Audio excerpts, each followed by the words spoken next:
నేనైతే ఇంకా గిఫ్ట్ అయితే ప్యాక్ చేయించుకొని వచ్చాను. ఇంకా మా వారైతే ఇప్పుడు చెప్పుల షాపింగ్‌కి అయితే వెళ్ళిండు. నేను కాల్ చేసే వరకు ఇంకొచ్చేసారు. ఇంకా ఫైనల్లీ మేమైతే మా ఇంటి దగ్గరికైతే వచ్చేసినాం. ఇప్పుడు మేము బస్ స్టాప్‌లో అయితే ఉన్నాం. అసలు అక్కడ అడుగు పెట్టగానే నిజంగా ఎంత మంచి ఫీల్ ఉంటదో నా చిన్ననాటి మెమరీస్ అన్నీ కూడా గుర్తొస్తాయి.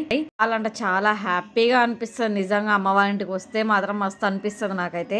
ఫైనల్లీ మా పొట్టిగాడిని అయితే చూసేసిన. ఇంకా వీడి కోసమే అసలు చాలా ఎక్సైట్‌గా ఉన్నా నేనైతే. సో వాడి ఎక్స్‌ప్రెషన్ చూడండి అసలు క్యూట్ క్యూట్ ఎక్స్‌ప్రెషన్స్‌తో వీనైతే చాలా మిస్ అయినా. ఆల్మోస్ట్ 1 మంత్ పైనే అయింది. 21 డేస్‌కి వచ్చానంట. మళ్ళీ ఇప్పుడొచ్చాను. ఇంకా వాళ్ళ పేరెంట్స్‌తో ఇంకా కేక్ కటింగ్ అయితే చేస్తున్నాడు మా వాడు.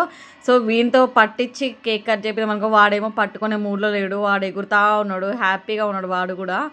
ఇంకా మేము కేక్ కటింగ్ తర్వాత గిఫ్ట్ అయితే ఇచ్చేసినాం. ఆ గిఫ్ట్ ఏంటనేది చూసేయండి. ఇప్పుడైతే మా సిస్టర్ అయితే ఓపెనింగ్ అయితే చేస్తుంది. సో ఇదే అండి ఫైనల్‌గా మేమిచ్చిన గిఫ్ట్ అయితే మాకైతే చాలా బాగా నచ్చింది. నాకైతే బాగా నచ్చింది. చూడగానే చాలా బాగా అనిపిచ్చింది. సో ఇదే బెస్ట్ గిఫ్ట్ అనిపిచ్చింది వాళ్ళకి ఫస్ట్ యానివర్సరీకి ఇవ్వడానికి. సో ఫైనల్లీ ఇంకా గిఫ్ట్ అయితే ఓపెన్ చేసేసారు. సో గైస్ గిఫ్ట్ ఎలా ఉందో కూడా నాకు కమెంట్ చేయండి. ఇలా మా సిస్టర్ వాళ్ళ ఫస్ట్ యానివర్సరీ అయితే అయ్యింది. Thank you for watching.